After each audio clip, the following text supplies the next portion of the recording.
The following segment is sponsored by Baptist Health. Visiting a loved one in a senior living facility for the first time can be a really overwhelming experience, especially during the holiday season. Tim Bartos, President and CEO from Baptist Health System, is here with information on how to make those visits very positive for everyone involved, especially this time of year. Absolutely. And it can be very difficult for people to visit in a nursing home or an assisted living, but it doesn't have to be. One of the things you're going to want to keep in mind is that feelings shared are much more important than the content of your visit.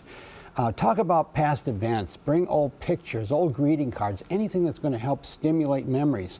Because I've said many times on this segment that folks that have dementia or even just getting a little bit more forgetful than they were when they were younger, their long-term memory is the last to go. So they may not remember what happened yesterday, but they can remember oftentimes their wedding and years ago. So try to stimulate those memories. And if seeing people ill upsets you, or if other folks with dementia in the area upset you, ask if you can have your visit in a private room in a different area, and most facilities will accommodate you that request. That's a really good idea.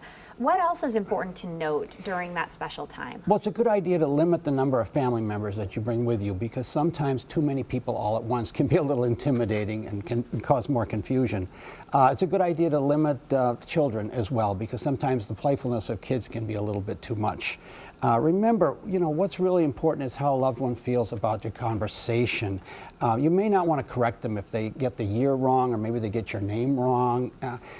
What's really important is how you make them feel. On the other hand, sometimes there might be times when you want to correct them, and that's a judgment call that you as a visitor have to make when you're there. Really quickly, this can be stressful. How do you reduce the stress for your loved one that you're visiting? Well, when you go to see them, remind them of how important they are and how much you value them.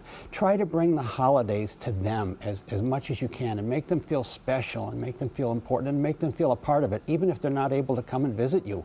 And keep in mind that your presence is oftentimes the best present that you can give. So very important. Very good reminder. Absolutely. And don't forget, aging is mandatory. Getting old is not. Thank you. Thank you. For more information about Baptist Health Nursing and Rehabilitation Center or Judson Meadows Assisted Living Community, or to suggest a topic for 6 on Seniors, call them 370-4700. They're on the web at bapthealth.com.